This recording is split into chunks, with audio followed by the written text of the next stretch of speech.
Assalamualaikum warahmatullahi wabarakatuh. Para wargi dulur-dulur simkuring sagaluh sa Sunda anu pada mikareus tur mikasono kana carios-carios Sunda nuju di mana wae ayana. Wilujeng patepang deui sareng simkuring dina raraga ngadangukeun deui hanca carios anu katunda dinten kamari. Pamugi wae para wargi nuju aya dina kawilujengan. Aya dina panangtayungan kersaning Gusti Jat Allah Rabbul Alamin. Sehat lahir, sehat batin, bari ginulur kabagjaan hutan wates wangeuna. Dina dinten ieu teh simkuring sejak ngadugikeun carios nyambung anu judulna Perlayana Sisa Bernyawa bagian ka-16. Kalan ieu dongeng mangrupikeun buah karya sastra Andang S. Argayuda karya simkuring. Pamugi wae naon anu didugikeun ku simkuring salawasna tiasa ngajantenkeun hiburan, tiasa ngajantenkeun pangbebrahmanah kanggo sakur anu ngadangukeunana. Atuh sasieun sabeunyeureuneuna mamanawian aya guna mangpaat kanggo anu ngadangukeunana. Mangga para wargi ieu carios urang kawitanan. Wilujeng ngadangukeun pun awiktu astuna masidam mugia salira salawasna aya dina kamuliaan.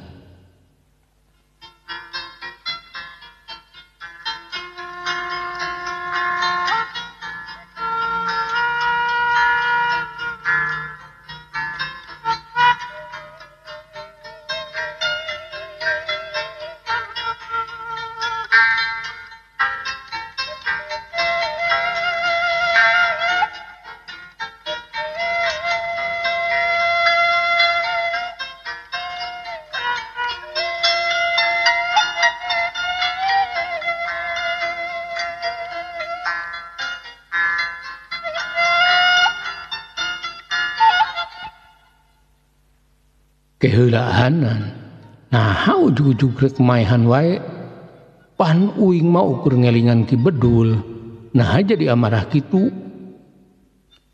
Santanu api-api sieun ku ancaman Ki Bedul anu nitah anak buahna sangkan mergasa manehna. Geh ari kunyuk pan sia anu nangtang ka aing. Ki Bedul mah teh nyerang bakat pujengkeleun sabab omong-omongan santanu mataklieur ka manehna. Kapan uing manangtang sote ka Andika Ki Bedul ari ka anak buah Andika mah kula mah teu wani tuh lawan wae babaturan uing manehna mah ahli main po. Santanu bener-bener ngajejeleh Ki Bedulna teh ongkoh nangtang ka Ki Bedul arek dilawan ku anak buahna cenah teu wani. Sugan jalma edan itu cek pikirna Ki Bedul.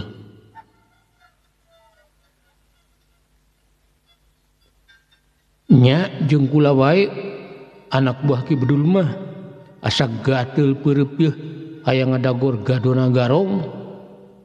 Mang Sabdi langsung ngagajel ngahadang anak buahna Ki Bedul. Gerakan Mang Sabdi kareret ku Ki Bedul. Ki Bedul ngarenjak. Sabab gerakan Mang Sabdi nandakeun yen manehna teh bener-bener ahli dina ulin main po. Ulah miluan asa hayang najong kanjut garong ieu teh. Asep danu milu ngagajel nggahareupeun para garong. Gerakanna leuwih cepet batan Mang Sabdi. Ki Bedul beugi kagetkeun wae sabab jalma-jalma nu ngaku warga lembur teh geuning rancingeus siga para jawara. Goblok sia teh ngahajar rek nipu aing. Saha maraneh sebab kula yakin maraneh lain urang dieu. Ki Bedul lain deui panasareunana sabab anu ngaku-ngaku urang lembur teh siga anu ngahajak ngopenan manehna. Montong tatanya Ki Bedul Garong Edan kula datang ka dieu emang rek ngabasmi Andika sabalad-balad. Sebab geus nyieun tindakan anu manyangsareun rahayat ieu lembur. Andika jeung anak buah Andika penting ieu bakal ditumpurkeun. Asep Danu cumarita galak, manehna nembongkeun Sima. Goblok, kurang ajar, paehan barudak, pira jalma-jalma ngalindur. Ki Bedul lain deui amarahna, langsung ngagorok anak buahna sangkan ngaraponan Asep Danu jeung Mang Sabri. Siap katua, modar sia jalma-jalma lieur. Ciat! Anak buah Ki Bedul langsung jelung-jelung bari ngabentak. Bedogna tingkol lebat dina cacaang bulan. Tujuanana sakabehna oge rek narajang Asep Danu jeung Mang Sabri. Opat urang anak buah Ki Bedul langsung kumolebat narajang Asep Danu jeung Mang Sabri. Duaan narajang Asep Danu anu duaan deui narajang ka Mang Sabri. Para garong anu can apalin ka Asep Danu manehna sologoto. Sebab disangkana mah nyawe urang lembur anu memang gede kawani. Tapi cek anggapan maranehna pangabisana mah moal sabaraha. Ciot! Asep Danu ngabentak. Awakna langsung kumolebat mapag panarajang dua garong. Bedogna ngahiuk kecil cepetna. Kalian dua bedog anu ngarah manehna langsung katangkis. Surah bedog diadu awor dina jempingna peuting. Silalatu muncrat ting baraca. Ciot! Asep Danu ngabentak deui. Sukuna kumolebat dina jurus panggal muih. Cedak! Suku katua Asep Danu nenggel pisan kana palipis musuhna. Aduh, seorang garong anu jadi lawan Asep Danu ngoceak. Awakna langsung ngagedebut niban lemah. Bangsat, ciat! Seorang garong nempo batu numprat balakaya langsung kumolebat narajang Asep Danu. Bedogna ngahiuk bangbaraan. Tujuanna rek digas beheung Asep Danu. Hai! Asep Danu menang panerajang anu ngababi buta ti musuhna langsung ngareundek dina jurus kunyuk nyomput. Kalan waktu bedog musuhna ngahius luhureun sirahna ngan sakilat bedog Asep Danu kumolebat muruping-ping musuhna. Aduh, ieu. Seorang garong anu narajang Asep Danu keciak dengek. Ping-pingna gudawang kasebet bedog Asep Danu. Getih langsung ngayor masihan lemah. Saterusna eta garong teh esot-esodan ngajauhan Asep Danu. Aduh, tobat. Rek meh bareng jeung garong anu tarung jeung Asep Danu. Di tempat sejen aya di anu ngoceak. Barang direret ku Asep Danu, koreng seorang garong kabeset beteugna ku bedog Mang Sabri. Si garong langsung ngudupung bari kokesodan. Getih langsung ngabayabah maseuhan taneuh. Kurang ajar. Ki Bedul lain deui ngarenjagna.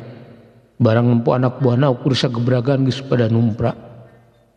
Manehna jadi bingungeun sabab anak buahna nu duaan mah keur ulin ka Imah Randa. Mun nyana bakal aya pikieun mah meureun moal diidinan. Kitu cek pikir Ki Bedul. Sedang dua anak buahna nu dipikir ingat ku Ki Bedul harita teh geus anjog ka lebah Imah Ceunani. Ku kabeneran Ceunani keur lahaloho di buruan. Maksudna hayangeun ngareungeuk atawa mun bisa mah hayangeun nempo ragotna tarung antara Ki Bedul jeung Santanu. Ceunani teu nyadareun kana ayana bahaya. Lah kadalah kebenaran sigana maranda bahenol teh keur aya. Si Sukardi cumarita ka si Warsa bari pamuluna ngadak jigrah ku kabunga. Ceuk pikirna laksana manehna meunang kanikmatan di randa bahenol teh. Urang langsung rejeng wae tong loba basa-basi bisi katua urang keburu balik. Si Warsa mere usul ka si Sukardi sangkan eta randa bahenol teh langsung ditewak wae ulah dibawa cumarita heula. Maksud aing ge kitu, sia anu ngarejengnya aing nu make teh heula. Ketas aing karek sia. Si Sukardi carita ka si Warsa bari ka katayepan ngadeukeutan Ceunani. Sia geus deukeut ngan gajelang we Sukardi ngarontok Ceunani. Tuh. Maksudna mah Ceunani teh rek ngagorowok. Tapi kaburu dibekem ku si Sukardi. Ceunani ku guru nyalan hayang ngeleupas. Napasna renghap rajuk bakat kureuwas. Beuteu pupuguh jol aya nu ngagabrug ka manehna. Cicing siah tong guru jalan bisi kojoran ku aing. Aing ukur rek mereka nikmatan ka sia. Sukardi ngancam-ngancam ka Ceunani. Kalan langsung ngahompet awak Ceunani. Atuh si Warsa langsung ngarejeng suku Ceunani. Ceunani teu balakaya. Sayan manehna adug songkol hayang ngeleupas. Tapi pangheumpik si Sukardi anu kasetanan kacida kuatna. Mata-mata direjeng ku si Warsa. Si Sukardi teu asa sadeui langsung ngaberbekeun calana Ceunani anu geus ngaliglag alatan adug songkol hayang ngeleupas. Tapi bahasa si Sukardi rek prak pisan nganteur nafsuna, ujug-ujug beungeutna anu nyamer. Karasana ku si Sukardi mah asa dibentar gelap. Aduh, iya. Si Sukardi ngajerit panjang. Awakna langsung mental sababar lengkah ti awak Ceunani.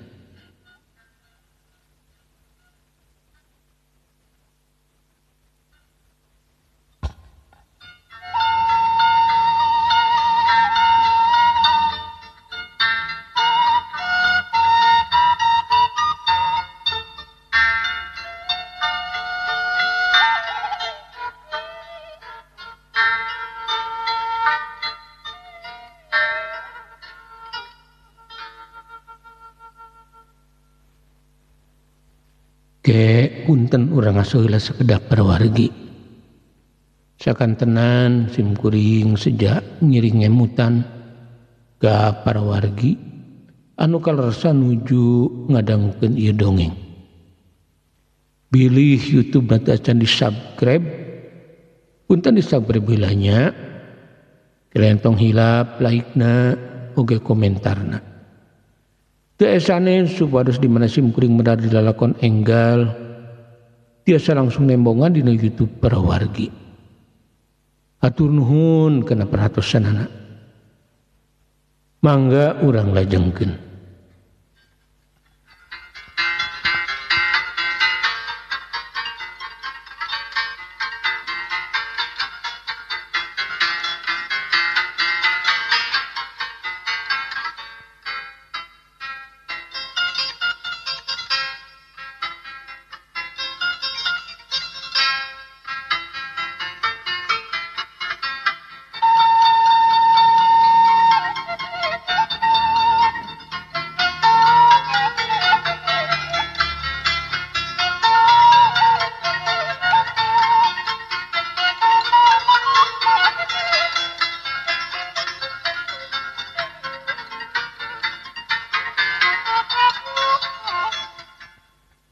Aduh iya. Si Sukardi ngajerit panjang. Awakna langsung mental sabara rengkah ti awakna Ceunani. Si Warsa ngarenjang.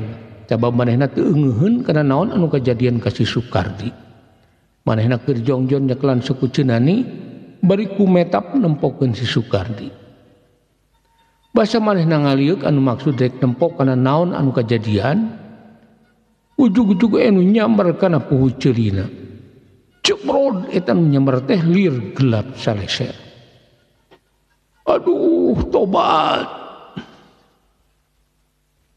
Si Warsa ngoceak. Awakna langsung dibanting ni bandemah. Dua orang anak buah Ki Bedul lain deui ngarenjagna. Tapi rek kudang karasa kumanehna bumi alam asa ginggeng. Cenani teu kunaon. Nawangsi anu teu apaleun cenani aya di luar lain deui kageteunana. Gancang cenani dirawu terus dihudangkeun ku manehna. Tadi teh Nawangsi keur dipawon ngadon si Duru. Teu nyangkaeun lamun cenani aya di buruan. Disangka ku Nawangsi mah aya we jeung anak-anakna di tengah imah. Tapi barang Nawangsi ka tengah imah kasampakan cenani suwung. Nawangsi langsung keluar anu maksud rek ngageruan cenani. Ari pe katempun kumanehna cenani keur digulung ku dua urang lalaki. Aduh Nyai tiwas euceut teh. Hampir we bobor karahayuan. Untung Nyai Kabujang datang. Segeruk cenani ceurik. Saterusna mah buru-buru ku Nawangsi dititah ka jero imah. Bangsat kurang ajar. Saha andi ka make pipilun kana urusan aing. Si Sukardi anu geus biseun deui hudang, najan bari jajarik jegan manehna langsung hoak anu kenangtung hareupeunana. Sabab yakin yen etang tangtungan teh anu narjang manehna, anu satadina mah geus rek meh cumpon paniatanana. Sia anu kurang ajar, make rek ngadabah dulur kula anu ku cara maksa. Untung kukula sia teu disabat bedog oge. Saha arandika teh nu sabenerna. Nawangsi teu eleh galak. Langsung malik ngabentak ka daun urang garong anu tadi rek ngalakukeun kajahatan ka cenani. Aing dua anak buahna Ki Bedul gegedug rampok anu sakti manggulang-mangguling. Sia geus nyieun tindakan mata nafsu ka aing. Sia pasti podaran. Si Sukardi lain deui amarahna. Paniatanana gagal kulantaran dibongohan ku ieu awewe ngora. Pantesan sia duaan oge jiga bagong. Orang pimpinan sia oge bagong. Nawangsi ngejejeleh kadua urang anak buahna Ki Bedul bari langsung satedog panjangna. Sebab Nawangsi emang rek numpes remohan garong Ki Bedul. Bangsat sia sugan edan modar sia we bangkar warah ciot si Sukardi teu biseun deui ngawasa dirina. Awakna langsung kumolebat bari nyabetkeun bedogna. Ceuk pikirna ukur tangtungan awewe moal sabaraha kabisana. Nu matak awakna langsung ngagajel bari teu make hitung-hitungan. Sia anu modar. Nawangsi langsung kumolebat mapag penarajangna si Sukardi. Waktu budak musuhna kumolebat tek nubes beuteungna. Sakilat Nawangsi dina sejroning kumalayang teh ngagibegeun awakna. Los budak si Sukardi ukur ngahakan angin. Keur kitu Nawangsi ngabentak. Cia! Kolebat budak Nawangsi kumolebat ka cida cepetna. Kalayan teu bisa disingkan ku si Sukardi. Siapa manehna oge keur kumalayang. Atuh harita keneh bedog Nawangsi langsung ngagabres ngabesek tonggongna si Sukardi.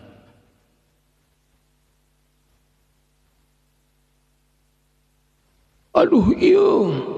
Si Sukardi langsung kociak dengek. Walikatna ngawagas sabet ku bedog Nawangsi. Atuh bedog manehna langsung ngacleng kanu jauh. Getih ulah warantina tatu anu kasebat bedog. Leungeunna langsung komper. Saterusna Sukardi kupurungkutan ngajauhan Nawangsi.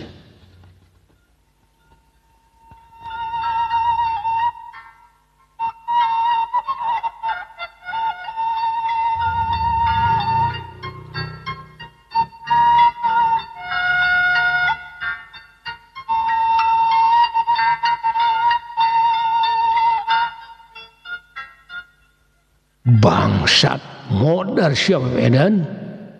Si Warsa nu geus rada jejeg deui langsung kumalayang bari nyabetkeun bedogna. maksudna rek nigas beung Nawangsi.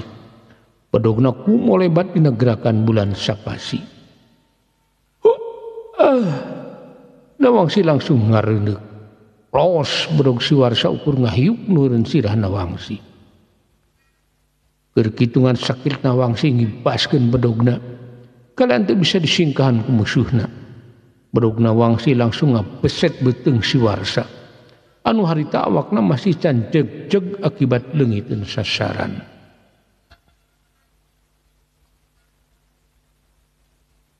Aduh, tobat. Si Warsa ngoceak. Kubra awakna langsung ti bebeut ni bandemah. Dengan kencana langsung nungkup beuteungna anu gundawang tapak bedog Nawangsi. Saterusna gegerung bari esod-esodan ngajauhan Nawangsi.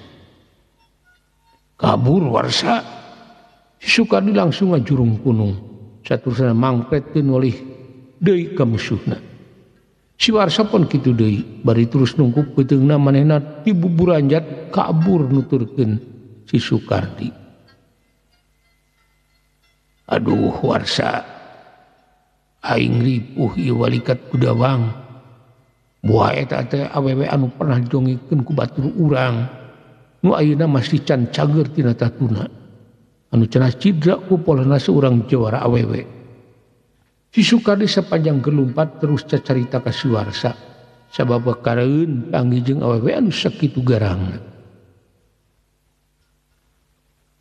Sigana mah nya eta awewe teh anu kungsi tarung di leuweung jeung batur-batur urang. Ayeuna mah mendingan laporan ka ketua wae supaya eta awewe teh meunang pangwarah ti gedug urang. Si Warsa boga maksud rek laporan ka Ki Bedul yen aya jawara awewe anu ngahalangan maksud manehna. Bari rek dibijakeun eta awewe teh nangtang-nangtang ka Ki Bedul supaya ke gedugna kahudang amarahna. Urang laporkeun wae keun sudah dihakan eta awewe teh ku gedug urang. Sabab tangtunganna kabeuki Ki Bedul nu kitu mah. Si Sukardi satujuan kana usul si Warsa jeung deui pan Ki Bedul mah hejo pisan lamun manggih nu geulis teh. Pasti bakal diontrok eta awewe bangkar warah teh. Kitu ceuk pikir si Sukardi. Tapi bahasa anu duan anjog kepalbah pos ronda lain deui ngajenghokna. Batur-baturna pada numprak beri boborot ku getih. Atuh ke gedugna keur huthet ngalayanan seurang bodak ngora anu gerakanana kacida gesitna. Antuk nama si Sukardi jeung si Warsa kalah milu tinggal loler jeung baturna sararea rampak kumargung nahan ka nyeri. Bangsa sebutkeun ngaranna Andika budak ku caringau. Ki Bedul deui ngabentak nanyakeun ngaran ka Santanu. Awakna nu karek napak lemah langsung pasang deui kuda-kuda. Bedogna disilang palebadadana. Matana moncorong mencerong Santanu.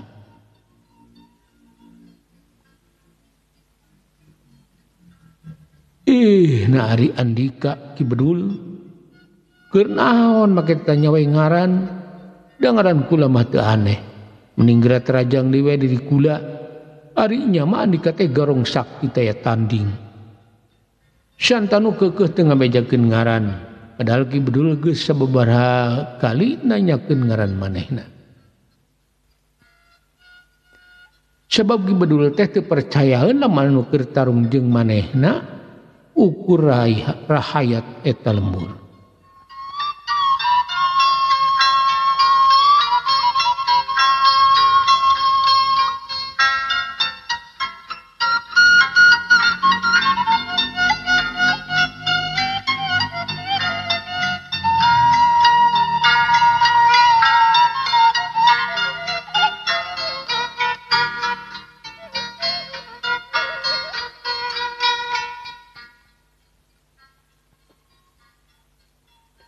Bangsat sia. Sagedeung deui oge siapa si kojor. Ciot. Ki Bedul nafsuna ngagugudug. Beungeutna ngadarakeun telir beusi atah beuleum. Awakna langsung cumorelat nerajang Santanu. Tapi Santanu anu geus beuseun ngukur kana kadigdayan Ki Bedul manehna ukur kokolebatan dina jurus kalakai ketiup angin. Awakna kumolebat dina ilmu kidang kancana ujlang ajeng ka cida cepetna. Tujuan Santanu ukur rek ngulinkeun heula Ki Bedul hayangeun apal sakumaha kabisana ieu garong teh ku peda susumarna meuni harus.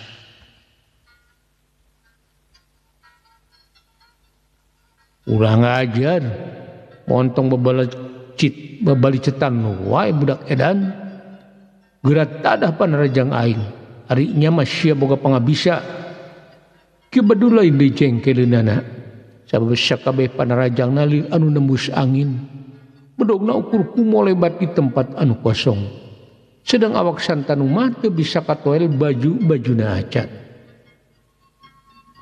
Andika anu kantun omong Ki Bedul ari ngucap sigenu nya jago tanpa tanding geuning buktina mah ukur keuyeub apu.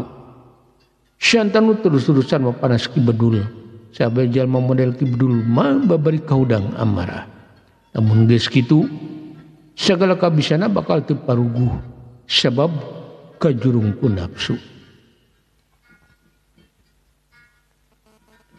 Urang ajar ciot Ki Bedul poho ka temah wadi nafsu da muncak manehna ilang kawaspadaan teu bisa eungeuh kanu kedisang hareupanana anu ku manehna disangka budak bau jari ngaot teh sabenerna mah lain pilawaneun pantar manehna.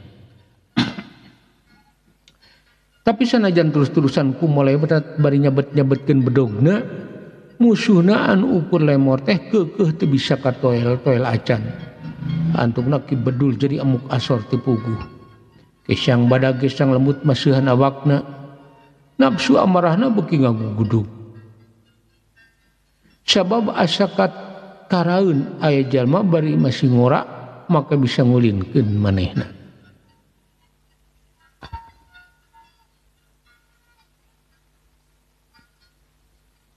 Ciat Ki Bedul ngabentak deui.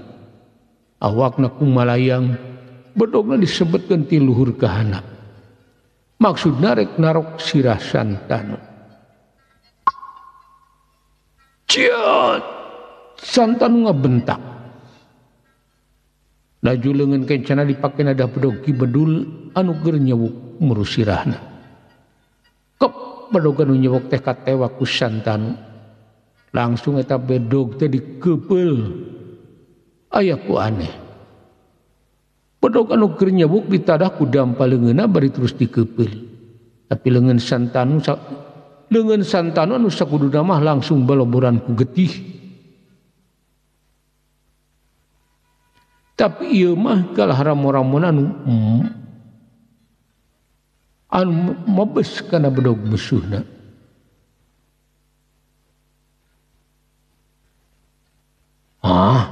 Lakadalah Ki Bedul mani colohok barang bedog anu keur nyewuk kadon dikeupel ku musuhna. Kalayan batan teurak malah ramo-ramo musuhna anu mabes kana eta bedog.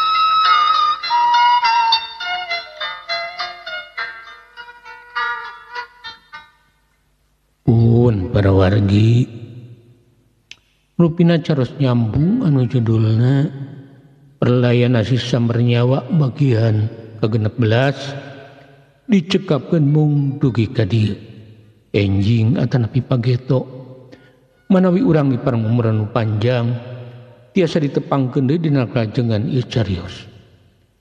Bobor sapanon carang sapakan mugia para wargi agung cukup lumur jembar pangampura. Terus ngapunten kana sanes kanten keluluputan kelepatan sim kuring dina anggori ngadugikeun ieu carios. Bilih kirang nugemakeun atanapi keseueur lepatna hapunten anu kasuhun. Wilujeng kantun para wargi. Wassalamualaikum warahmatullahi wabarakatuh.